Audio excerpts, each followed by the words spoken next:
നമ്മുടെ അനുദിന ജീവിതത്തിൽ നിരന്തരം നമ്മളിൽ വർദ്ധിക്കേണ്ട, വളരേണ്ട, വർദ്ധിച്ചു വരേണ്ട ചില വിഷയങ്ങളെക്കുറിച്ചാണ് വിശുദ്ധ ഗ്രന്ഥത്തിൽ പ്രതിപാദിക്കുന്നുണ്ട്. അല്ലെ, നമ്മളെപ്പോഴും പ്രാർത്ഥിക്കുന്ന ചില കാര്യങ്ങൾ, കർത്താവേ ഞങ്ങളുടെ സാലറി ഒന്ന് വർദ്ധിപ്പിച്ചിരുന്നെങ്കിൽ. അല്ലെ, ജോലി എടുക്കുന്നവരുടെയൊക്കെ ആഗ്രഹം അതാണ്. വിദേശത്തൊക്കെ പോകുമ്പോൾ, ചില ജോലിക്കൊക്കെ പോകുമ്പോൾ പ്രൊമോഷൻ ഒന്ന് കിട്ടിയിരുന്നെങ്കിൽ, വരുമാന മാർഗങ്ങളൊക്കെ ഒന്ന് വർദ്ധിപ്പിച്ചിരുന്നെങ്കിൽ എന്നൊക്കെ പറയുകയും പ്രാർത്ഥിക്കുകയും നമ്മൾ അധ്വാനിക്കുകയും ചെയ്യും. അല്ലേ, അതിനുവേണ്ടി നമ്മൾ അധ്വാനിക്കുകയും നമ്മളെ കൊണ്ട് ചെയ്യാൻ പറ്റുന്നതൊക്കെ ചെയ്യുകയും ചെയ്യും. ഇവിടെ വിശുദ്ധ ഗ്രന്ഥത്തിലൂടെ കടന്നു പോകുമ്പോൾ നമ്മുടെ ആത്മീയ ജീവിതത്തിൽ ദൈവത്തോടുള്ള ബന്ധത്തിൽ നിരന്തരം വർദ്ധിക്കേണ്ട ചില വിഷയങ്ങളെക്കുറിച്ച് കർത്താവിൻ്റെ വചനം നമ്മൾ ഓർമ്മപ്പെടുത്തുന്നുണ്ട്. തെസ്സലോനിക്കർക്ക് എഴുതിയ 1-ാമത്തെ ലേഖനം 4-ാം അധ്യായം 9-10 വായിച്ചു. 9-10. സഹോദര സ്നേഹത്തെ സംബന്ധിച്ച് നിങ്ങൾക്ക് എഴുതേണ്ടതില്ല, കാരണം പരസ്പരം സ്നേഹിക്കണമെന്ന് ദൈവം തന്നെ നിങ്ങളെ പഠിപ്പിച്ചിട്ടുള്ളതാണ്. പൗലോസ് ആ തെസ്സലോനിക്ക സഭയോട് പറയാണ്, പരസ്പര സ്നേഹത്തെക്കുറിച്ച് ഞാൻ നിങ്ങളോട് അധികം പറയേണ്ടതില്ല, കാരണം പരസ്പരം സ്നേഹിക്കണമെന്ന് ദൈവം തന്നെ പറഞ്ഞിട്ടുണ്ട്. പിന്നെ ഞാൻ പറയേണ്ട കാര്യമുണ്ടോ? അല്ലേ, ദൈവം തന്നെ നേരിട്ട് പറഞ്ഞിട്ടുള്ള വിഷയങ്ങളിൽ ഒന്നാണ് ദൈവത്തെ സ്നേഹിക്കണം, സഹോദരനെ സ്നേഹിക്കണമെന്ന്. എന്നിട്ട് ഇത് പറഞ്ഞു കഴിഞ്ഞിട്ട് പൗലോസിലേക്ക് കൂട്ടിച്ചേർക്കുന്നൊരു കാര്യമാണ്, തീർച്ചയായും മക്കദോനിയ മുഴുവനിലുമുള്ള സഹോദരരോട് നിങ്ങൾ സ്നേഹപൂർവ്വം വർത്തിക്കുന്നുണ്ട്. ഈ സഹോദര സ്നേഹത്തിൽ നിങ്ങൾ ഉത്തരോത്തരം വളരുന്നുണ്ട് എന്ന് ഞാൻ മനസ്സിലാക്കുന്നു. എന്നിട്ട് പറയാണ്, എങ്കിലും സഹോദരരെ ഞങ്ങൾ ഉപദേശിക്കുന്നു, സ്നേഹത്തിൽ ഉത്തരോത്തരം അഭിവൃദ്ധിപ്പെടുവിൻ. ഹല്ലേലൂയ. പൗലോസ് പറയാം, നിങ്ങൾ സ്നേഹത്തിൽ അനുദിനം വളരുവിൻ. സ്നേഹത്തിൽ അനുദിനം വർദ്ധിക്കുവിൻ. ഹല്ലേലൂയ. ശ്രദ്ധിക്കണേ, പൗലോസ് പറയാൻ നിങ്ങൾ സ്നേഹത്തിൽ വളരണമെന്ന്. അപ്പോൾ സ്നേഹത്തിൽ വളരണമെന്ന് പറയുമ്പോൾ നമ്മൾ ഈ വീട്ടിലൊക്കെ എല്ലാ പച്ചക്കറിയൊക്കെ നട്ടിട്ട്, ചെടിയൊക്കെ നട്ടിട്ട്, ചെറിയ ചെടിയൊക്കെ മേടിച്ച്, പൂക്കളുള്ള ചെടിയൊക്കെ മേടിച്ച് വെച്ചിട്ട് നമ്മളെല്ലാ ദിവസവും പോയി നോക്കും. ഇല്ലേ, ചെടിയോട് അത്രയും താല്പര്യമുള്ളവരൊക്കെയാണെങ്കിൽ. അല്ലാത്തൊരു നട്ട് കഴിഞ്ഞാൽ പിന്നെ ഉണങ്ങി കഴിയുമ്പോഴായിരിക്കും വെള്ളം ഒഴിക്കാൻ പോകുന്നത്. ചെടിയോടൊക്കെ അല്പം താല്പര്യമുള്ളവരൊക്കെ ആണെങ്കിൽ, അല്ലെങ്കിൽ അങ്ങനെയുള്ള കാര്യങ്ങളോട് താല്പര്യമുള്ളവരാണെങ്കിൽ ഒരു ചെടിയൊക്കെ മേടിച്ചുകൊണ്ടെന്ന് വെച്ച് കഴിഞ്ഞാൽ എല്ലാ ദിവസവും പോയി നോക്കും. പ്രത്യേകിച്ച് ഓർക്കിഡൊക്കെ മേടിച്ച് വെച്ച് കഴിഞ്ഞാൽ വില കൂടിയ സാധനമാണ്, അതിൽ ഒച്ചൊക്കെ വരാൻ സാധ്യതയുണ്ട്. അല്ലേ, ഒച്ചൊക്കെ വരും. ഇപ്പം എല്ലാ ദിവസവും പോയി നോക്കുക, എന്നിട്ട് വല്ല ഒച്ചൊക്കെ ഉണ്ടെങ്കിൽ എടുത്ത് കളയും എന്ന് പറയുന്ന പോലെ ഇത് നമ്മൾ എല്ലാ ദിവസവും അതിൻ്റെ വളർച്ച നമ്മൾ ശ്രദ്ധിക്കുകയും വളർച്ച ആഗ്രഹിക്കുകയും ചെയ്യുന്നവരാണ്. അല്ലേ, ഒരു സാധനം വളർന്നില്ലെങ്കിൽ നമ്മൾ ഒരിക്കലും തന്നെ ഇത് വളരാത്തെന്ന് വിചാരിക്കും. അപ്പോൾ നമ്മൾ ഒരിക്കൽ അപ്പോൾ ആരോടും ചോദിക്കും, അതെ അതിന് ഇച്ചിരി വളമൊക്കെ ഇട്ട് കൊടുക്കുമ്പോൾ ചിലർ കൊണ്ടേ നട്ടാൽ മാത്രം പോരാ, അതിനൊക്കെ ഇച്ചിരി വളമൊക്കെ ഇട്ട് കൊടുത്താലേ ചിലപ്പോൾ ഇതൊക്കെ വളരുള്ളൂ എന്നൊക്കെ പറയും. അപ്പോൾ നമ്മൾ ഇച്ചിരി വളമൊക്കെ മേടിച്ചിട്ട് കൊടുത്ത് ഇത് വളർത്താനൊരു പരിശ്രമം നടത്തും. പൗലോസ് പറയാണ്, നിങ്ങൾ സ്നേഹത്തിൽ ഉത്തരോത്തരം സ്നേഹത്തിൽ വളരുവിൻ, വർദ്ധിക്കുവിൻ. ഹല്ലേലൂയ. ഇനി ഞാനൊരു ചോദ്യം ചോദിച്ചോട്ടെ?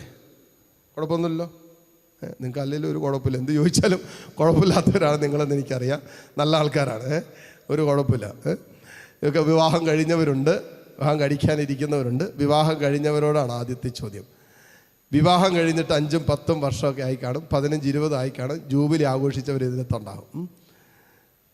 പൗലോസ് പറയുന്നത്, നിങ്ങൾ സ്നേഹത്തിൽ ഓരോ ദിവസവും വളരുവിൻ. ആദ്യകാലത്തെക്കാളും സ്നേഹത്തിൽ ഞങ്ങളുടെ സ്നേഹം വളർന്നു, ദാമ്പത്യ സ്നേഹത്തിൽ വളർന്നു പന്തലിച്ചു എന്ന് എന്ന് എന്ന് പറയാൻ പറ്റുന്ന എത്ര പേര് ഇതിരിപ്പുണ്ട്? കൈയൊന്നും പൊക്കണ്ട, ചിലപ്പോൾ നാണക്കേടാവും. അല്ലേ, സ്നേഹത്തിൽ വളരാനാണ് പൗലോസ്. സ്നേഹത്തിൽ ചില കാര്യങ്ങൾ വളരാതിരുന്നാലുണ്ടല്ലോ, ചില ആത്മീയ നന്മകളുടെ ഒരു പ്രത്യേകത എന്താണ്? നമ്മൾ ഒരു ദിവസം ഒരു സ്റ്റെപ്പ് മുന്നോട്ട് വയ്ക്കാതിരുന്നാൽ നമ്മൾ പറയില്ല 2 സ്റ്റെപ്പ് താഴോട്ട് പോകുന്ന പോലെ. നമ്മളിപ്പോൾ മരം നട്ടു, അല്ലെങ്കിൽ എന്തെങ്കിലും ചെടി നട്ടു, അല്ലെങ്കിൽ കുറച്ച് ചീരയുടെ വിത്തിട്ടു, ചീരയുടെ വിത്ത് കൊണ്ടുപോയിട്ടു. നമ്മൾ 2 ദിവസം 3 ദിവസം കഴിഞ്ഞ് ചെന്ന് കഴിയുമ്പോൾ ചീരയുടെ വിത്തുകളൊക്കെ നമ്മൾ ഇളക്കി മെനയാക്കിയിട്ടായിരിക്കും ഇട്ടത്. ഇതിൻ്റെയൊക്കെ വിത്ത് ഇങ്ങനെ മുളയ്ക്കാൻ തുടങ്ങും. ഒരാഴ്ച കഴിഞ്ഞ് ചെന്ന് കഴിയുമ്പോൾ നമ്മൾ കാണുന്ന എന്നാണെന്നറിയാമോ? ഒന്നും ചെയ്തില്ലെങ്കിൽ വിത്തിൻ്റെ മീതയായിരിക്കും ചിലപ്പോൾ കള നിൽക്കുന്നത്. വിത്തിൻ്റെ മീതയായിരിക്കും എന്ത് നിൽക്കുന്നത്? കള നിൽക്കുന്നത്. കുറച്ച് നാൾ കൂടി നിങ്ങൾ ശ്രദ്ധിച്ചില്ലെങ്കിൽ ചീരയുടെ മീതയായിരിക്കും കാട് നിൽക്കുന്നത്. അത് പിന്നെ ഈ കാട്ടിനിടയിൽ പോയി കയറി ചീര പറിക്കേണ്ടി വരും. അവിടെ ഉണ്ടാകുമല്ലോ മര്യാദയ്ക്ക്. അപ്പം നമ്മൾ കള നട്ടതല്ല, കളയ്ക്കല്ല നമ്മൾ വളമിട്ടത്. പക്ഷെ യഥാസമയം കള പറിച്ചു മാറ്റുന്നില്ല എങ്കിൽ നല്ല വിത്ത് വിതച്ചാലും അതതിൻ്റെ പൂർണ്ണ വളർച്ച പ്രാപിക്കില്ല. എന്ന് പറയുന്നത് പോലെ സ്നേഹത്തിൽ നമ്മൾ വളരുന്നില്ല എങ്കിൽ, സ്നേഹം വളരേണ്ട രീതിയിലുള്ള ക്രമീകരണങ്ങൾ നമ്മൾ ജീവിതത്തിൽ ചെയ്യുന്നില്ല എങ്കിൽ നമ്മളിൽ സ്നേഹത്തിന് വിപരീതമായ കളകൾ വളരാനുള്ള സാധ്യതയുണ്ട്. ഇത് അപകടകരമായ സാധ്യതയാണ്. ഹല്ലേലൂയ. സ്നേഹത്തിൽ ഓരോ ദിവസം വളരുന്നില്ലെങ്കിൽ ഉണ്ടല്ലോ, കുറച്ച് കഴിയുമ്പോൾ നിങ്ങൾ തമ്മിൽ തല്ലുകൂടാൻ തുടങ്ങും, അടികൂടാൻ തുടങ്ങും, പ്രശ്നമാകാൻ തുടങ്ങും. പിന്നെ സ്നേഹം കുറയുമ്പോൾ നിങ്ങൾ പറയുന്നൊന്നും മനസ്സിലാകുകയില്ല. അച്ഛാ, ഞാൻ പറഞ്ഞിട്ട് എൻ്റെ ഭർത്താവിന് മനസ്സിലാകുന്നില്ല, ഭർത്താവ് പറയുന്നത് എനിക്ക് മനസ്സിലാകുന്നില്ല. അപ്പോൾ ഞാൻ ചോദിക്കും, നിങ്ങൾ രണ്ട് രാജ്യക്കാരാണോ മനസ്സിലാകാതിരിക്കാൻ? ഒരാൾ ആഫ്രിക്കയിൽ നിന്ന്, ഒരാൾ ഇന്ത്യയിൽ നിന്നാണോ? മലയാളവും പറയുന്നത്, അല്ലെങ്കിൽ കേരളത്തിൽ നിന്നാണ് ഒരാൾ മലയാളം പറയുന്നത്, ഒരാൾ ഫ്രഞ്ച് പറയുന്നത്. അതുകൊണ്ടാണ് ചിലപ്പോൾ മനസ്സിലാകാത്തതെന്ന് വിചാരിക്കാം. രണ്ടുപേരും ഒരു ഭാഷ സംസാരിച്ചിട്ട് മനസ്സിലാകുന്നില്ല. അവിടെ അല്ലേ പിതാവും പുത്രനുമായിട്ടുള്ള ബന്ധമായ സ്നേഹം തന്നെയായ പരിശുദ്ധാത്മാവ് പ്രവർത്തിക്കാതെ വരുമ്പോൾ മനസ്സിലാകുകയില്ല. ഈ സ്നേഹത്തിൽ വളരുന്നില്ല എങ്കിൽ ഒരു ദാമ്പത്യ ജീവിതത്തിൽ പോലും അതിൻ്റെ അപകടമുണ്ട്. ഹല്ലേലൂയ. പൗരോഹിത്യ സമർപ്പണ ജീവിതത്തിലും സന്യസ്ത ജീവിതത്തിലൊക്കെ ദൈവത്തോടുള്ള സ്നേഹത്തിലും ശുശ്രൂഷയോടുള്ള ബന്ധത്തിലും കർത്താവിനോടുള്ള ആഴമായ അനുഭവത്തിലും സ്നേഹത്തിലും ഓരോ ദിവസവും നമ്മൾ വളരാൻ പരിശ്രമിക്കുന്നില്ല എങ്കിൽ അതിൻ്റെ അപകടം എന്നാണെന്നറിയാമോ? നമ്മൾ അറിയാതെ നമ്മളിൽ ആ സ്നേഹത്തിന് വിപരീതമായ കളകൾ ശത്രു വിതയ്ക്കാൻ തുടങ്ങും. ശത്രു വിതച്ചിട്ട് കള വിതച്ചിട്ട് പോകും. അവസാനം നമ്മളിൽ സ്നേഹത്തിൻ്റെ ഫലങ്ങളല്ല, ശത്രുവിൻ്റെ ഫലങ്ങളായിരിക്കും പുറപ്പെടുവിക്കും. നിങ്ങൾ വചനം എടുക്കാവോ? മത്തായിയുടെ സുവിശേഷം 24:12 വചനം ഒന്ന് വായിച്ച്. മത്തായി 24:12.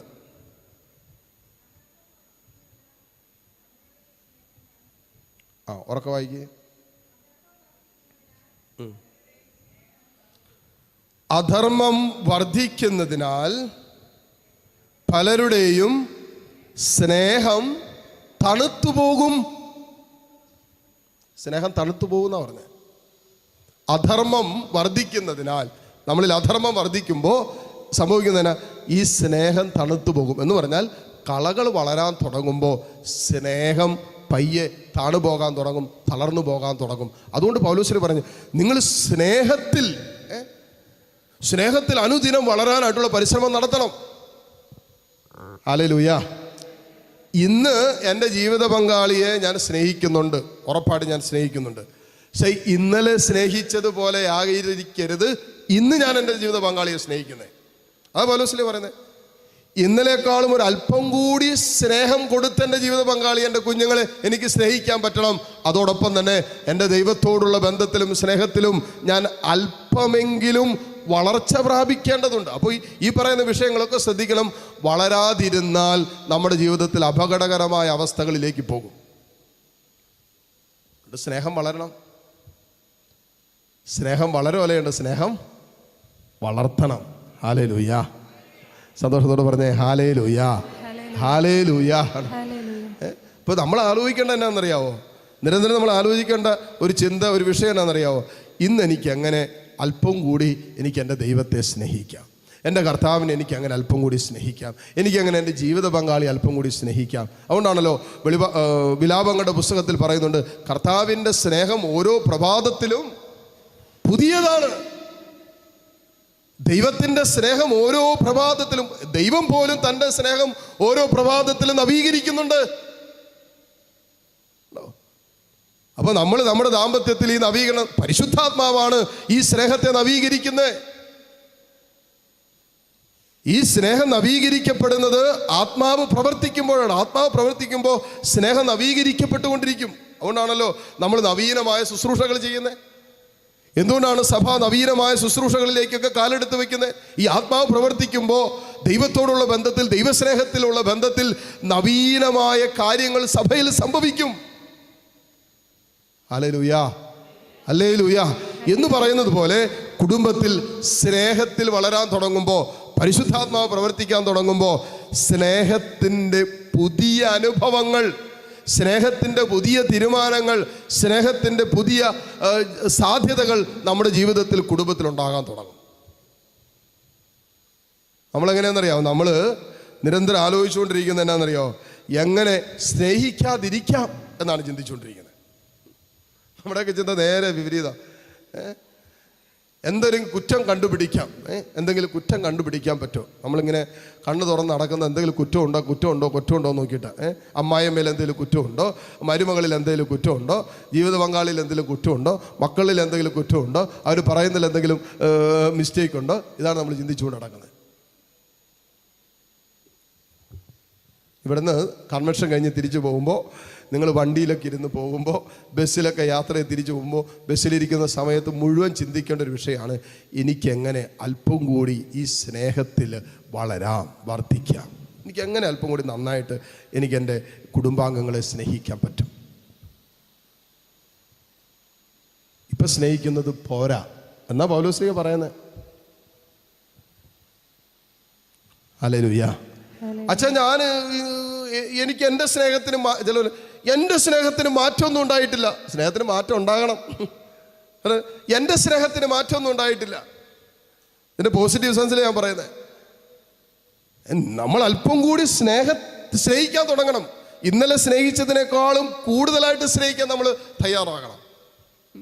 ഇതൊരു പരിശ്രമമാണ്. നമ്മൾ നിരന്തരം നമ്മുടെ ആത്മീയ ജീവിതത്തിൽ എടുക്കുന്ന പരിശ്രമമാണ്. നമുക്ക് എപ്പോഴും വിജയിക്കാൻ പറ്റണമെന്നല്ല ഞാൻ ഈ പറയുന്നത്. നമുക്ക് മാനുഷിക ബലഹീനതകളും കുറവുകളൊക്കെ ഉണ്ട്. പക്ഷേ പൗലോസ്ലീഹ വചനത്തിലൂടെ നമ്മളോട് ആവശ്യപ്പെടുന്ന നമ്മുടെ ആത്മീയ വളർച്ചയിൽ, ദൈവത്തോടുള്ള ബന്ധത്തിൽ, നമ്മുടെ ആത്മാവിൻ്റെ കൃപയിൽ നിലനിൽക്കാനൊക്കെയുള്ള ഒരു സാധ്യത പൗലോസ്ലീഹ തുറന്നു തരികയാണ്. നിങ്ങൾ എന്ത് ചെയ്യണം? സ്നേഹത്തിൽ ഉത്തരോത്തരം അഭിവൃദ്ധിപ്പെടുവിൻ. സ്നേഹത്തിൽ എല്ലാ ദിവസവും, എല്ലാ സമയവും സ്നേഹത്തിൽ വളരുവിൻ. അങ്ങനെ സ്നേഹത്തിൽ വളർന്ന് ഇതാ സ്നേഹത്തിൻ്റെ പൂർണ്ണതയാണ് കാൽവരിയിൽ ഈശോ നമുക്കായി വെളിപ്പെടുത്തി തന്നത്. അങ്ങോട്ട് അതിലേക്കുള്ള ലക്ഷ്യമാണ് നമ്മുടെ കൺമുമ്പിലുള്ളത്. അതിലേക്കാണ് നമ്മൾ വളർന്നുകൊണ്ടിരിക്കുന്നത്. ഈശോ ക്ഷമിച്ചതുപോലെയും, ഈശോ സഹിച്ചതുപോലെയും, ഈശോ ചേർത്ത് പിടിച്ചതുപോലെ ഒന്നും ഒരുപക്ഷെ നമുക്ക് അങ്ങനെ ചേർത്ത് പിടിക്കാൻ പറ്റണമെന്നൊന്നും ഒരു നിർബന്ധമില്ല. പക്ഷേ ഈ സ്നേഹത്തെ മുന്നിൽ കണ്ടുകൊണ്ടാണ്, ഈ സ്നേഹത്തിലേക്കാണ് നമ്മൾ ഓരോ ദിവസവും ഓരോ സ്റ്റെപ്പ് എടുത്ത് വെച്ച് കൊണ്ടിരിക്കുന്നത്. ഹല്ലേലൂയ. ഇത് കൺമുമ്പിൽ കണ്ടിട്ടാണ്, ആ സ്നേഹത്തിൻ്റെ പൂർണ്ണത കൺമുമ്പിൽ കണ്ടിട്ടാണ് ഓരോ ദിവസവും നമ്മൾ ഓരോ സ്റ്റെപ്പ് വയ്ക്കുന്നത്. ഈശോ സ്നേഹിച്ചതുപോലെ എനിക്കും സ്നേഹിക്കണം, ഈശോ സ്നേഹിച്ചതുപോലെ എനിക്കും സ്നേഹിക്കണം.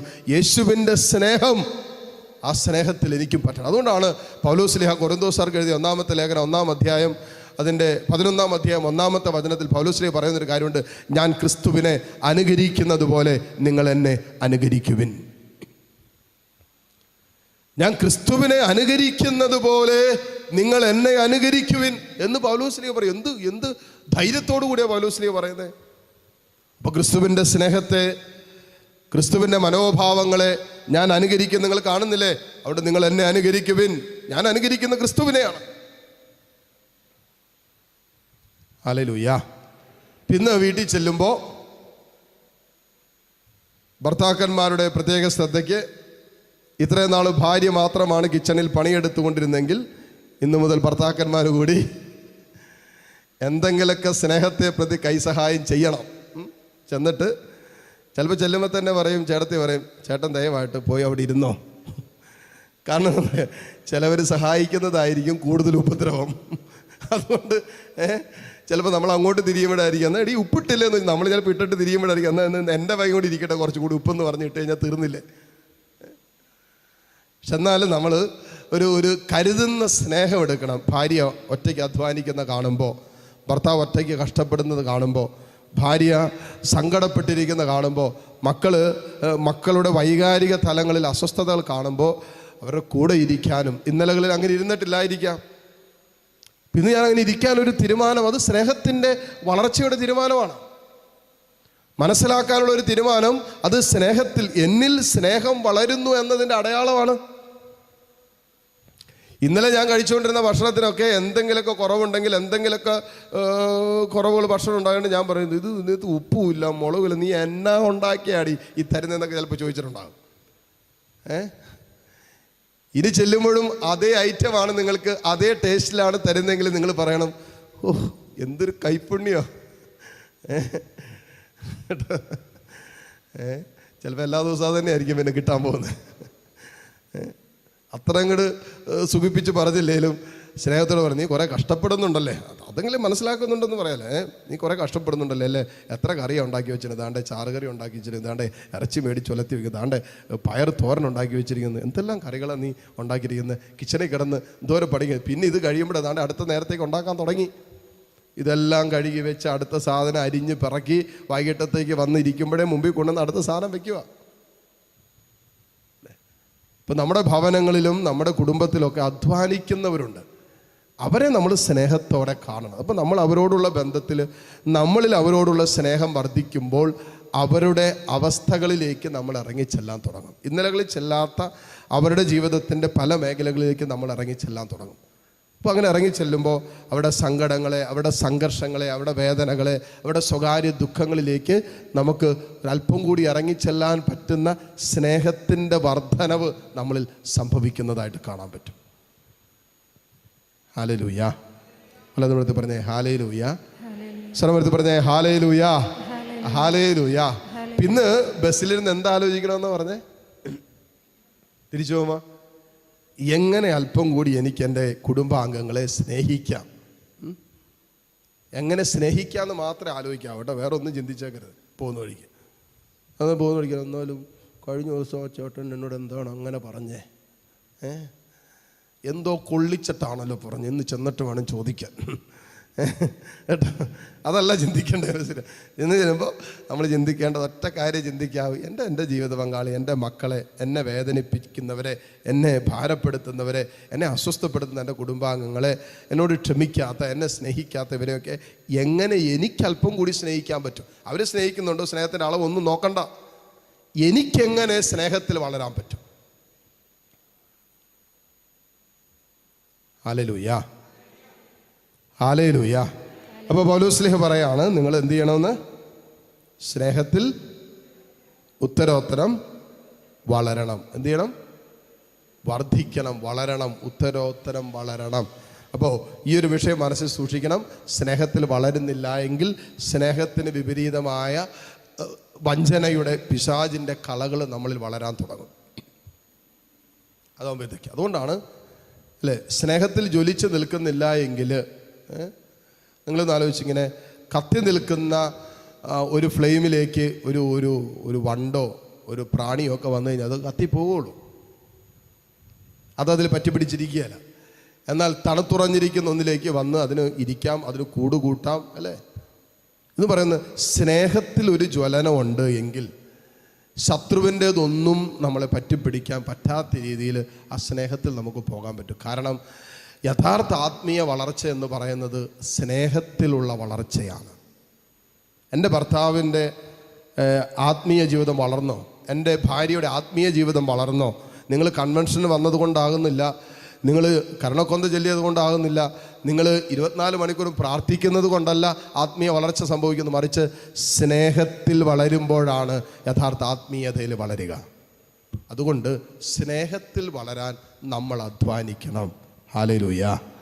സമ്പത്തിൽ വളരാൻ നമ്മൾ അധ്വാനിക്കുന്നത് പോലെ സ്നേഹത്തിൽ വളരാനും നമ്മൾ അധ്വാനിക്കേണ്ടതുണ്ട്. അടുത്തേക്ക് മുഖത്തേക്ക് നോക്കിയിട്ട് പറഞ്ഞു, സ്നേഹത്തിൽ വളരാൻ നമ്മൾ അധ്വാനിക്കണം. വീട്ടിൽ ചെന്നിട്ട് ഭക്ഷണമൊക്കെ ഉണ്ടാക്കാൻ കുറേ അധ്വാനമില്ലേ, ഭക്ഷണം പാകം ചെയ്യാൻ അധ്വാനമില്ല, തുണി അലക്കാനുള്ള അധ്വാനമില്ലേ, വീട് ക്ലീൻ ചെയ്യാൻ എന്തോരം അധ്വാനം.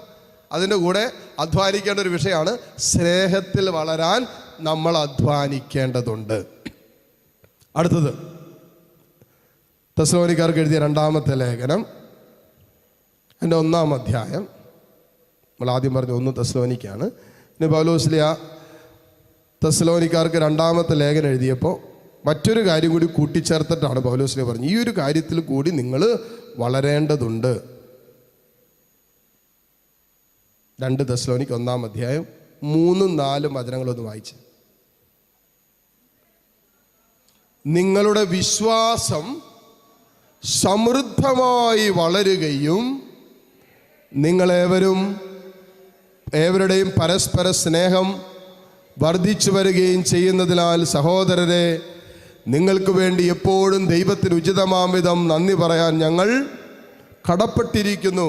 അതിനാൽ നിങ്ങളിപ്പോൾ സഹിച്ചുകൊണ്ടിരിക്കുന്ന എല്ലാ പീഡകളിലും ദുരിതങ്ങളിലും നിങ്ങൾ പ്രകടിപ്പിക്കുന്ന സ്ഥൈര്യത്തെയും വിശ്വാസത്തെയും കുറിച്ച് ദൈവത്തിൻ്റെ സഭകളിൽ വെച്ച് ഞങ്ങൾ തന്നെ അഭിമാനിക്കാറുണ്ട്. പൗലോസ്ലീഹ പറയാൻ, നിങ്ങളുടെ വിശ്വാസം സ്നേഹത്തോടൊപ്പം സമൃദ്ധമായി വളരണം. ഹല്ലേലൂയ. ഈ വചനം കേൾക്കാൻ വരുന്നത് എന്തിനാണെന്നറിയാമോ? വിശ്വാസം വളരാൻ വേണ്ടിയാണ്. പൗലോസ്ലീഹ പറഞ്ഞില്ലേ, വിശ്വാസം വളരുന്നത് ക്രിസ്തുവിനെ കുറിച്ചുള്ള പ്രഘോഷത്തിൽ നിന്നാണ്. വചനപ്രഘോഷം കേൾക്കുമ്പോഴാണ് നമ്മൾ വിശ്വാസം വളരുന്നത്. യേശുവിനെ കുറിച്ചുള്ള കേൾവിയാണ് നമ്മൾ വിശ്വാസം വളർത്തുന്നത്. ഒരിക്കലും നമ്മൾ കേൾക്കാത്ത ഒരാളിൽ നമുക്ക് വിശ്വാസമില്ല. ഒരിക്കലും കണ്ടിട്ടില്ലാത്ത കേട്ടിട്ടില്ലാത്ത ഒരു വിഷയത്തിൽ നമുക്ക് വിശ്വാസം ഉണ്ടാകില്ല. നമ്മൾ ഈ വചന ശുശ്രൂഷയും നമ്മൾ ഈ ധ്യാനം കൂടുന്നതും കൺവെൻഷൻ കൂടുന്നതൊക്കെ മറ്റൊരു വാക്യം പറഞ്ഞാൽ അനുദിനം നമ്മുടെ വിശ്വാസ ജീവിതത്തിൽ വളരാനും കൂടിയാണ്, വിശ്വാസത്തിൽ വർദ്ധിക്കാൻ വേണ്ടിയിട്ട്. വിശ്വാസത്തിൽ വർദ്ധിക്കുന്നതിനനുസരിച്ച് വചനം പറയുന്ന പോലെ, കർത്താവ് പറഞ്ഞ പോലെ, വിശ്വസിച്ചാൽ നീ ദൈവത്തിൻ്റെ മഹത്വം ദർശിക്കും. കേട്ടോ? അപ്പോൾ നമ്മൾ വിശ്വാസത്തിൽ വളരുന്നതിനനുസരിച്ച് കർത്താവിൻ്റെ മഹത്വം ഒരു വിശ്വാസി തൻ്റെ ജീവിതത്തിൽ അനുദിനം ദർശിക്കാൻ തുടങ്ങും. ഇന്നലകളിൽ ഞാൻ ആഴ്ചയിൽ ഒരിക്കലാണ് ദൈവത്തിൻ്റെ പ്രവൃത്തി കണ്ടതെങ്കിൽ ഞാൻ വിശ്വാസത്തിൽ വളരുന്നതിനനുസരിച്ച് ദൈവത്തിൻ്റെ മഹത്വം ഓരോ നിമിഷവും ഓരോ ദിവസവും ഞാൻ എൻ്റെ ജീവിതത്തിൽ കാണാൻ തുടങ്ങും. അതാണ് ഒരു വിശ്വാസിയുടെ ജീവിതത്തിൻ്റെ പ്രത്യേകത. അതാണ് വിശ്വാസ ജീവിതത്തിൻ്റെ വ്യത്യസ്തത. അപ്പോൾ ഒരുവൻ എത്ര കണ്ട് വിശ്വാസത്തിൽ വളർന്നു എന്നുള്ളത് അവൻ എത്ര കണ്ട് തൻ്റെ ജീവിതത്തിൽ ദൈവത്തിൻ്റെ മഹത്വം ദർശിക്കുന്നു എന്ന് നോക്കിയാൽ മതി. അവൻ എല്ലാ അനുഭവങ്ങളിലും എല്ലാ നേരവും ദൈവത്തിൻ്റെ മഹത്വം, ദൈവത്തിൻ്റെ പ്രവൃത്തി കാണാൻ തുടങ്ങും. ഹല്ലേലൂയ. അതുകൊണ്ട് നമ്മൾ അധ്വാനിക്കേണ്ട ഒരു വിഷയമാണ് നമ്മുടെ വിശ്വാസം. അപ്പസ്തോലന്മാർ പോലും പ്രാർത്ഥിച്ച ഒറ്റ വിഷയമുള്ള, കർത്താവേ ഞങ്ങളെ പ്രാർത്ഥിക്കാൻ പഠിപ്പിക്കണമേ. അത് കഴിഞ്ഞിട്ട് അവർ പറഞ്ഞു, ഞങ്ങളുടെ വിശ്വാസം വർദ്ധിപ്പിക്കണമേ, വിശ്വാസം വർദ്ധിപ്പിക്കണമേ എന്ന്. ഈ കാലഘട്ടത്തിൽ നമ്മൾ ശരിക്കും പ്രാർത്ഥിക്കേണ്ട ഒരു വിഷയമാണ് വിശ്വാസപരമായി ബന്ധപ്പെട്ട വിഷയങ്ങൾ.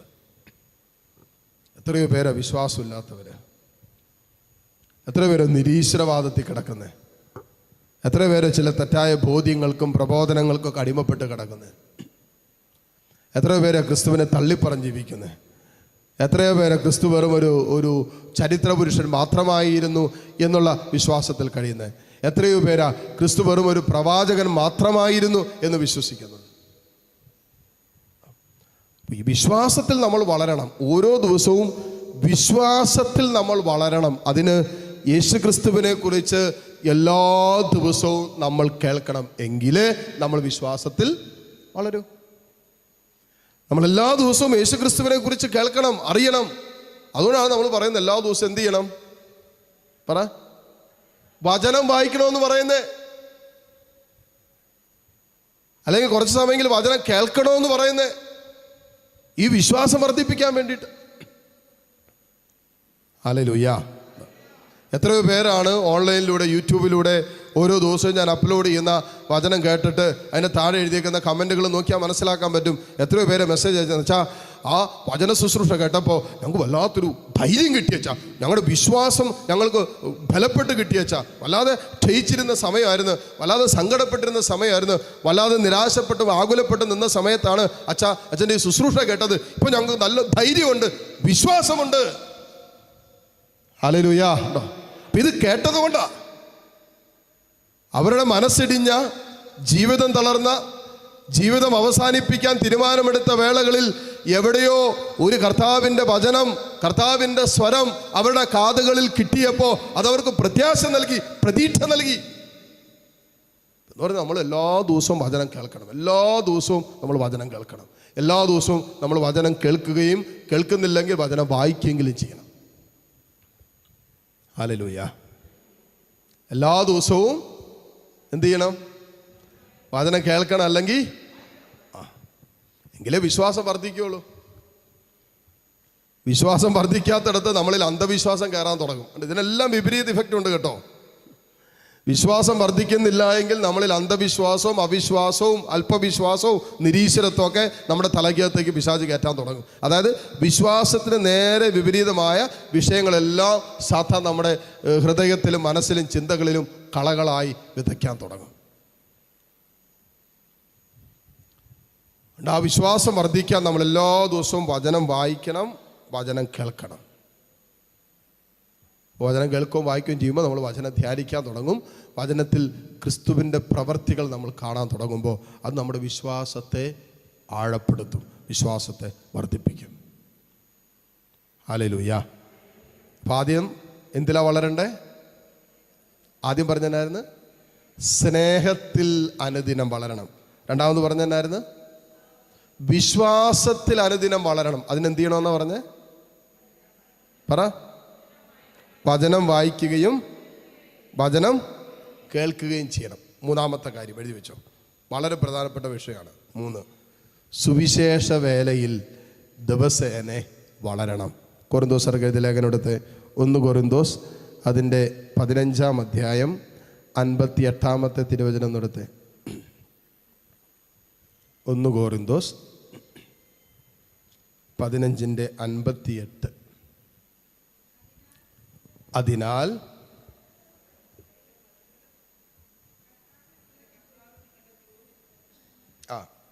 അതിനാൽ എൻ്റെ വത്സല സഹോദരരെ, കർത്താവിൽ നിങ്ങളുടെ ജോലി നിഷ്ഫലമല്ലെന്ന് ബോധ്യപ്പെട്ട് അവിടുത്തെ ജോലിയിൽ സദാ അഭിവൃദ്ധി പ്രാപിച്ച് സ്ഥിരചിത്തരും അചഞ്ചലരുമായിരിക്കുവിൻ. കർത്താവിൻ്റെ ജോലിയിൽ, കർത്താവിൻ്റെ ശുശ്രൂഷയിൽ നിരന്തരം അഭിവൃദ്ധി പ്രാപിക്കണം, വളരണമെന്ന്. ഹല്ലേലൂയ. നമ്മൾ കർത്താവിനോടുള്ള സ്നേഹത്തെ പ്രതി ചെയ്യുന്ന ശുശ്രൂഷയിൽ നമ്മൾ അനുദിനം വളരണം. ഇന്നലകളിൽ നമ്മൾ ഒറ്റയ്ക്കാണ് ശുശ്രൂഷ ചെയ്തുകൊണ്ടിരുന്നെങ്കിൽ നമ്മൾ ശുശ്രൂഷയിൽ വരുമ്പോൾ കുറച്ച് കഴിയുമ്പോൾ നമ്മുടെ കുടുംബം കൂടി ആ ശുശ്രൂഷയുടെ ഭാഗമായിട്ട് മാറും. ഇന്നലകളിൽ ഒരു ദിവസം 5 മിനിറ്റാണ് കർത്താവിന് വേണ്ടി ശുശ്രൂഷ ചെയ്തിരുന്നെങ്കിൽ ഇന്ന് എൻ്റെ ജീവിതം കൊണ്ട് കർത്താവിന് ശുശ്രൂഷ ചെയ്യാൻ പറ്റുന്ന ഒരവസ്ഥയിലേക്ക് ഞാൻ വളർന്നു. എൻ്റെ സഹനം കൊണ്ടും എൻ്റെ സങ്കടങ്ങൾ കൊണ്ടും എൻ്റെ കഷ്ടപ്പാട് കൊണ്ടും എൻ്റെ ദാരിദ്ര്യം കൊണ്ടും എൻ്റെ പട്ടിണി കൊണ്ടുപോലും ഞാൻ കർത്താവിനെ സാക്ഷ്യപ്പെടുത്തുന്ന ശുശ്രൂഷ ചെയ്യുന്ന ഒരവസ്ഥയിലേക്ക് ഇന്ന് എൻ്റെ ജീവിതം മാറി. ഹല്ലേലൂയ. ഇന്നലകളിൽ സമ്പത്ത് കൊണ്ട് മാത്രമായിരുന്നു ഞാൻ ശുശ്രൂഷ ചെയ്തുകൊണ്ടിരുന്നത്. ഞാൻ അങ്ങനെ വിചാരിച്ചിരുന്നത് സമ്പത്ത് കൊണ്ടാണ് ശുശ്രൂഷ ചെയ്യുന്നതെന്ന്.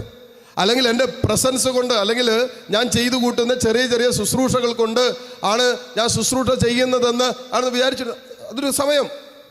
ഞാനിപ്പോൾ ശുശ്രൂഷയിൽ അഭിവൃദ്ധി തടാൻ തുടങ്ങിയപ്പോൾ ഇപ്പോൾ ഒരു കാര്യം മനസ്സിലായി. ഞാൻ കടന്നു പോകുന്ന എൻ്റെ ദുരിതങ്ങളിലൂടെയും ഞാൻ കടന്നു പോകുന്ന സഹനങ്ങളിലും ഞാൻ കടന്നു പോകുന്ന വേദനകൾ കൊണ്ടും ഞാൻ ഏറ്റെടുക്കേണ്ടി വരുന്ന രോഗപീഠകളുടെ നടുവിലും ഞാനിതാ ദൈവനാമത്തെ മഹത്വപ്പെടുത്തുകയാണ്. ഞാൻ എൻ്റെ ശുശ്രൂഷയിൽ വളർന്നുകൊണ്ടിരിക്കുകയാണ്. ഹല്ലേലൂയ. അപ്പോൾ കർത്താവിന് വേണ്ടിയുള്ള ജോലിയിൽ ഞാൻ അനുദിനം അഭിവൃദ്ധിപ്പെട്ടുകൊണ്ടിരിക്കുക. കർത്താവിൻ്റെ വേലയിൽ ശുശ്രൂഷാ ജീവിതത്തിൽ ഞാൻ അഭിവൃദ്ധിപ്പെട്ടുകൊണ്ടിരിക്കുകയാണ്, അല്ലെങ്കിൽ അഭിവൃദ്ധിപ്പെടണമെന്നാണ് പൗലോസ് പറയുന്നത്. കൊരിന്തോസ് സഭയോട് പറയുകയാണ്, നമ്മൾ കർത്താവിനോടുള്ള വേലയിൽ നമ്മൾ ഇന്നലെ ചെയ്തുകൊണ്ടിരുന്നത് തന്നെ നമ്മൾ അങ്ങനെ ചെയ്തുകൊണ്ട് പോയിട്ട് കാര്യമില്ല. എന്തെങ്കിലും നവീനമായ കാര്യങ്ങൾ കർത്താവിനോടുള്ള ബന്ധത്തിൽ, ശുശ്രൂഷയോടുള്ള ബന്ധത്തിൽ നമ്മൾ പ്രാർത്ഥനയിൽ നമ്മൾ തേടണം. Hallelujah, hallelujah, hallelujah. എത്രയോ പേര് അങ്ങനെ നമ്മുടെ ചുറ്റുപാട്, എത്രയോ ജീവിതങ്ങൾ അല്ലേ. അനീഷച്ചൻ ജീവിച്ചിരുന്ന കാലത്ത് ഇവിടെ ഒരു ധ്യാനത്തിന് വന്നൊരു സഹോദരിയാണ്. അച്ഛൻ അനീഷച്ചൻ ഇവിടെ സാക്ഷ്യം പറഞ്ഞിട്ടുള്ളതാണ്. ഞാനും ഒരിക്കൽ പറഞ്ഞിട്ടുള്ളതാണ്. ഇവിടെ വന്നൊരു ധ്യാനം കൂടിയ ഒരു സഹോദരി കാനഡയിലാണ്. അവിടെ ചെന്ന് കഴിഞ്ഞിട്ട് ഇങ്ങനെ കർത്താവിന് വേണ്ടി ശുശ്രൂഷ ചെയ്യാനുള്ള ഒരു ആഗ്രഹം മനസ്സിൽ വന്നിട്ട് എന്ത് ചെയ്യണം. ഞാനൊരു കുടുംബജീവൻ നയിക്കുന്ന 3 മക്കളുള്ള ഒരമ്മയാണ്. ഇതിനിടയ്ക്ക് ജോലിയുണ്ട്, കുടുംബത്തിൻ്റെ കാര്യം, ഇതിനിടയ്ക്ക് എനിക്ക് എന്ത് ചെയ്യാൻ പറ്റും എന്നുള്ള ആലോചനയുടെ പൂർത്തീകരണമായിട്ടാണ് വാക്ക് വിത്ത് ക്രൈസ്റ്റ്, കർത്താവിൻ്റെ കൂടെ നടക്കുക എന്നുള്ളൊരു മിനിസ്ട്രി രൂപപ്പെടുന്നത്. അതിനത് ചെയ്യുന്നത് എന്നാണെന്നറിയാമോ? വിശുദ്ധ ഗ്രന്ഥത്തിൻ്റെ തുടക്കം മുതൽ അവസാനം വരെ ലോകത്തിൻ്റെ പല കോണുകളിലിരുന്ന് ഓൺലൈനിലൂടെ ദൈവജനം ഇടമുറിയാതെ വായിക്കും. ഹല്ലേലൂയ. ഇതിനകം എത്രയോ ഗ്രൂപ്പുകളാണെന്നറിയാം. ഇതിനകം എത്രയോ ഗ്രൂപ്പ് പുള്ളിക്കാരത്തി കോർഡിനേറ്റ് ചെയ്യുന്നത്, മുറിയിലിരുന്ന് കോർഡിനേറ്റ് ചെയ്യും. ഇപ്പോൾ തന്നെ കഴിഞ്ഞ മാസം 31 ദിവസവും ജപമാല പ്രാർത്ഥന ഉണ്ടായിരുന്നു. മുടങ്ങാതെ ജപമാല പ്രാർത്ഥന. 10-60 രാജ്യങ്ങളിലുള്ളവർ ഒരുമിച്ച് കൂടിയാണ് ജപമാല പ്രാർത്ഥന വലിയത്. അനേകം ഭാഷകളിൽ, മലയാളത്തിലല്ല, പല ഭാഷകളിൽ, അവരവരുടെ ഭാഷകളിൽ മുടങ്ങാതെ. ഈ സഹോദരി കർത്താവിന് വേണ്ടി എനിക്ക് എന്തെങ്കിലും ചെയ്യണം, നവീനമായിട്ട് അങ്ങനെ ആലോചിക്കുകയും പ്രാർത്ഥിക്കുകയും ചെയ്തതിൻ്റെ പേരിൽ അനീഷച്ചനാണ് ഈ സഹോദരിയെ ഗൈഡ് ചെയ്ത് ആത്മീയമായ ഉപദേശങ്ങൾ കൊടുത്തുകൊണ്ടിരുന്ന അനീഷച്ചനാണ്. അങ്ങനെ സിസ്റ്റേഴ്സിന് വേണ്ടി മാത്രം ബൈബിൾ റീഡിംഗ് ഉണ്ടായിരുന്നു. ബിഷപ്പുമാരെല്ലാ ബൈബിൾ റീഡിങ്ങിലുണ്ട്. അച്ഛന്മാർക്ക് വേണ്ടി മാത്രം ബൈബിൾ റീഡിംഗ് ഉണ്ടായിരുന്നു. കുഞ്ഞുങ്ങൾക്ക് വേണ്ടി ബൈബിൾ റീഡിംഗ് ഉണ്ടായിരുന്നു. യുവജനങ്ങൾക്ക് വേണ്ടിയിട്ടുണ്ടായിരുന്നു. അങ്ങനെ പല 10, 40, 50 രാജ്യങ്ങളിലുള്ളവർക്ക് വേണ്ടി, ആഫ്രിക്കയിലുള്ളവർക്ക് വേണ്ടി. കർത്താവിന് വേണ്ടി ഒരു ശുശ്രൂഷ ചെയ്യാനുള്ള ഒരു ദാഹമുള്ളിൽ കിട്ടുമ്പോൾ എനിക്കെന്തെങ്കിലും ദൈവരാജ്യത്തിന് വേണ്ടി പുതിയതായിട്ട് ചെയ്യണം. എനിക്കറിയില്ല എൻ്റെ ജീവിതം എന്ന് അവസാനിക്കുമെന്ന്. ഞാനിപ്പോൾ എൻ്റെ കുടുംബത്തിന് വേണ്ടി അധ്വാനിക്കുന്നുണ്ട്, മക്കൾക്ക് വേണ്ടി അധ്വാനിക്കുന്നുണ്ട്, എൻ്റെ കുടുംബത്തിന് വേണ്ടി രാപ്പകലില്ല ഞാൻ അധ്വാനിക്കുന്നുണ്ട്, ചെയ്യേണ്ടെന്നല്ല. അതിനോടൊപ്പം എൻ്റെ കർത്താവിന് വേണ്ടി കൂടി ഞാൻ അധ്വാനിക്കേണ്ട ഒരു ആലോചന എൻ്റെ മനസ്സിലെടുത്തിട്ട് ഞാൻ അധ്വാനിക്കാൻ തുടങ്ങുമ്പോൾ ഞാൻ ആഗ്രഹിക്കും എനിക്കെങ്ങനെ ദൈവരാജ്യത്തിൽ വ്യത്യസ്തമായി ശുശ്രൂഷ ചെയ്യാൻ പറ്റും. അല്ലെങ്കിൽ എനിക്ക് ദൈവം തന്നിരിക്കുന്ന സമയം എങ്ങനെ ആത്മരക്ഷയ്ക്ക് വേണ്ടി, അനേകരുടെ ആത്മരക്ഷയ്ക്ക് വേണ്ടി, സുവിശേഷത്തിന് വേണ്ടി, ദൈവരാജ്യത്തിന് വേണ്ടി എനിക്ക് പ്രയോജനപ്പെടുത്താൻ പറ്റും എന്നുള്ള ആഴമേറിയ ദാഹത്തിൻ്റെയും ആഗ്രഹത്തിൻ്റെയും പൂർത്തീകരണമായി കർത്താവ് നിങ്ങളിലൂടെ നിങ്ങളുടെ ദൈവരാജ്യത്തിൻ്റെ ശുശ്രൂഷകളെ കൈക്ക് പിടിച്ച് ഉയർത്തുന്നതായിട്ട് കാണാൻ പറ്റും. ഹല്ലേലൂയ. അപ്പം നമ്മുടെ ശുശ്രൂഷയിൽ നമ്മൾ അനുദിനം വളർന്നുകൊണ്ടിരിക്കണം എന്നാണ് പൗലോസ് പറയുന്നത്. കർത്തൃ ശുശ്രൂഷയിൽ അനുദിനം നമ്മൾ വളരണം. സുവിശേഷ വേലയിൽ അനുദിനം നമ്മൾ, ഉറക്കെ പറഞ്ഞേ, അനുദിനം നമ്മൾ വളരണം. ഹല്ലേലൂയ. ഒരു കാര്യം കൂടി ഞാൻ പറഞ്ഞ് അവസാനിപ്പിക്കുകയാണ്. 2 പത്രോസ് അതിൻ്റെ 1-ാം അധ്യായം 2-ാമത്തെ വചനം. ദൈവത്തെയും നമ്മുടെ കർത്താവായ യേശു ക്രിസ്തുവിനെയും കുറിച്ചുള്ള പൂർണ്ണമായ പരിജ്ഞാനം മൂലം നിങ്ങളിൽ ദൈവത്തിൻ്റെ കൃപയും സമാധാനവും വർദ്ധിക്കട്ടെ, വളരട്ടെ. ഹല്ലേലൂയ. എല്ലാ ദിവസവും കൃപയിലും ദൈവസമാധാനത്തിലും നമ്മൾ വളരണമെന്നാണ് പറയുന്നത്. ചിലരുടെയൊക്കെ സമാധാനം പൊയ്ക്കൊണ്ടിരിക്കുക, കുറഞ്ഞുകൊണ്ടിരിക്കുക. പൗലോസിനെ പറഞ്ഞ് നിങ്ങൾ ക്രിസ്തുവിലുള്ള സമാധാനത്തിൽ വളരട്ടെ. ക്രിസ്തുവിനെ കുറിച്ചുള്ള പരിപൂർണമായ ജ്ഞാനം, അറിവ്, പൗലോസിനെ പറഞ്ഞില്ലേ ഫിലിപ്പി 3-ാം അധ്യായത്തിൽ പറഞ്ഞു വെച്ചിരിക്കുന്ന പോലെ ബാക്കിയെല്ലാം ഞാൻ ഉച്ഛിഷ്ടം പോലെ കരുതുന്നു, കർത്താവിനെ കുറിച്ചുള്ള ജ്ഞാനം കൂടുതൽ വിലയുള്ളതാകയാൽ. അപ്പൊ കർത്താവിനെ കുറിച്ചുള്ള ജ്ഞാനം നിറയുമ്പോൾ, അറിവ് നിറയുമ്പോൾ പത്രോസിനെ പറയുകയാണ് നമ്മളിൽ കൃപയും സമാധാനവും വർദ്ധിക്കട്ടെ. ഹല്ലേലൂയ. അനുദിനം നമ്മൾ ദൈവകൃപയിൽ വളരണം. കൃപയിൽ വളർന്നാൽ മാത്രമേ പിശാചിൻ്റെ വഞ്ചനകളെ നമുക്ക് മനസ്സിലാക്കാനും പറ്റൂ, സാത്താൻ്റെ ചതിപ്രയോഗങ്ങളിൽ നിന്നും നമുക്ക് രക്ഷപ്പെടാനും പറ്റൂ. നമ്മുടെ ആത്മരക്ഷയെ അപകടത്തിലാക്കുന്ന വിഷയങ്ങളുടെ മീതെ വിജയം വരിക്കണമെങ്കിൽ നമുക്ക് ദൈവത്തിൻ്റെ കൃപ കൂടിയേ തീരൂ. അതുകൊണ്ട് സാത്താൻ അവൻ്റെ അവസാന മണിക്കൂറുകളിലേക്ക് പ്രവേശിക്കുമ്പോൾ അക്രമാസക്തനാകുമെന്നാണ് വചനം പറയുന്നത്. അത്ര കണ്ട് അക്രമാസക്തനായി ചലിച്ചുകൊണ്ടിരിക്കുന്ന പിശാചിൻ്റെ വഞ്ചനകളെ, ചതിപ്രയോഗങ്ങളെ മനസ്സിലാക്കാൻ ദൈവത്തിൻ്റെ കൃപയോട് സഹകരിക്കേണ്ടതും ദൈവകൃപയിൽ വളരേണ്ടതുണ്ട്. അതുകൊണ്ടാണ് പത്രോസിനെ പറഞ്ഞത് ദൈവത്തിൻ്റെ കൃപയിലും ദൈവത്തിലുള്ള സമാധാനത്തിലും നിങ്ങൾ വളരുവിൻ. ഹല്ലേലൂയ. സമാധാനത്തിൽ വളരുവിൻ. സമാധാനം പോയി പോയി പോയി, സമാധാനം ഇല്ല ഇല്ല ഇല്ല എന്നാണ് നമ്മൾ പറഞ്ഞുകൊണ്ടിരിക്കുന്നത്. പൗലോസിലെ പറയുന്നത്, നിങ്ങൾ ക്രിസ്തുവിലുള്ള സമാധാനത്തിലും അവനുള്ള കൃപയിലും അനുദിനം വർദ്ധിക്കട്ടെ, വളരട്ടെ. കർത്താവിലുള്ള സമാധാനത്തിൽ വളരാതിരിക്കുമ്പോഴാണ് നമ്മുടെ സമാധാനം പോകുന്നത്. നമുക്ക് സമാധാനമില്ല എന്ന് നമ്മൾ പറയുന്നതിന് കാരണം എന്താണെന്ന് അറിയാം? കർത്താവിലുള്ള സമാധാനത്തിൽ, അല്ലെങ്കിൽ കർത്താവിൽ നാം സമാധാനം കണ്ടെത്താതെ വരുമ്പോഴാണ്. നമുക്ക് പ്രാർത്ഥിക്കാം, കർത്താവ് എന്നെ സ്നേഹത്തിൽ വളർത്തണമേ, വിശ്വാസത്തിൽ വളർത്തണമേ. കർത്താവ് എന്നെ കർത്തൃ ശുശ്രൂഷയിൽ വളർത്തണമേ. അതോടൊപ്പം കർത്താവിൻ്റെ കൃപയിലും കർത്താവിലുള്ള സ്നേഹത്തിലും സമാധാനത്തിലും എന്നെ വളർത്തണം. ഇത് അനുദിനം നമ്മളിൽ വളർച്ച പ്രാപിക്കേണ്ട വിഷയങ്ങളാണ് വചനത്തിലൂടെ നമ്മൾ ഓർമ്മപ്പെടുത്തിയത്.